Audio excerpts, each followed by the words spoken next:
నమస్కారం. మరొక కథ చెప్పుకుందాం. మురికి చుట్టాన్ని వదిలించుకునే ఆలోచన, దాంతో ఏమైంది, ఇద్దరు దంపతుల పరిస్థితి ఏమైంది మనం చూడవచ్చు. బెంగళూరు మహానగరంలో ఇద్దరు దంపతులు నివసిస్తున్నారు. వారింటికి వేలు విడిచిన మేనమామ ఒకరు వచ్చారు. సరే, మొదటి రోజు ఆహ్వానించారు. 1, 2, 3 రోజులు గడిచినాయి. మూడో రోజు మురికి చుట్టంగా మారిపోయిండు. మూడో రోజు కాదు, వారం రోజులు ఉన్నాడు. రోజు ఉదయం టిఫిన్ చేస్తున్నాడు, మధ్యాహ్నం భోంచేస్తున్నాడు, సాయంత్రం మళ్ళీ రాత్రికి మళ్ళీ తిరిగి వస్తున్నాడు. తిరిగి బెంగళూరు నగరం అంతా రోజుకు ఒక ప్లేస్ చూసి వస్తున్నారు. దాంతోపాటు వారం పోయింది, 10 రోజులు పోయింది, నెల రోజులైంది, ఈ మురికి చుట్టం పోవడం లేదు. ఏం చేయాలని దంపతులు ఇద్దరు ఆలోచన చేసి ఆ చుట్టాన్ని ఎట్లా వదిలించుకుందామని చెప్పి ఒక చిన్న ఆలోచన చేశారు.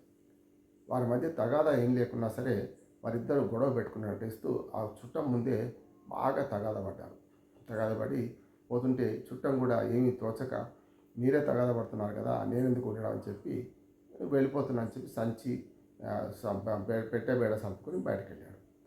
ఆయన బయటకు వెళ్ళారో లేరో వీళ్ళు తలుపు పెట్టేసి చాలా ఆనందంగా గంతులేస్తూ చుట్టాన్ని వదిలించుకున్నా, మురికి చుట్టాన్ని అని చెప్పి గంతులేస్తూ ఒకరినొకరు కౌగిలించుకున్నారట.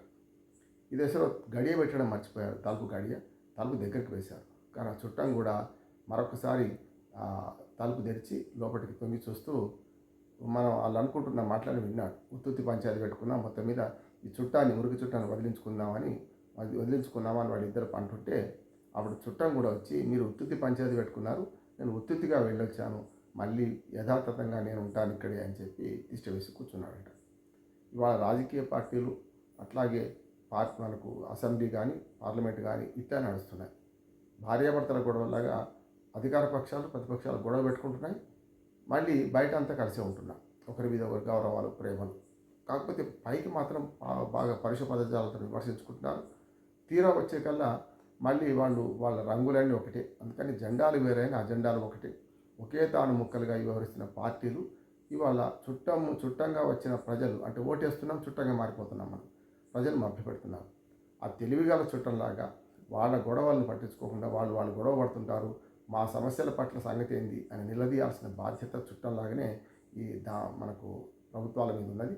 ఆ ప్రభుత్వాల మీద యుద్ధం చేసే బాధ్యత ప్రజల మీద ఉన్నది.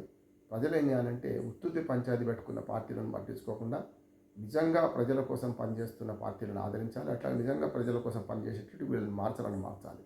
అందుకనే ఇవాళ ప్రజలు చుట్టాలుగా మారిపోయినారు. వాళ్ళే ఇద్దరే మనకు 2-3 పార్టీలు కలిసి ఈ రకంగా తగాదాలు పెట్టుకున్నట్టు నటిస్తున్నాయి. చివరికి నష్టపోయింది ప్రజలే. కనుక ప్రజా సమస్యలను పక్కదారి పట్టించడానికి చుట్టపుకు చూపుగా వచ్చిన ప్రజల్లా మనకు చుట్టాలు కాకుండా మనం ప్రజలుగా పర్మనెంట్ మనమే, ఈ గృహం మనది, ఈ ప్రభుత్వం మనది, ఈ పంచాయతీ మనది అని చెప్పి కూర్చోవాల్సిన బాధ్యత ఉంది.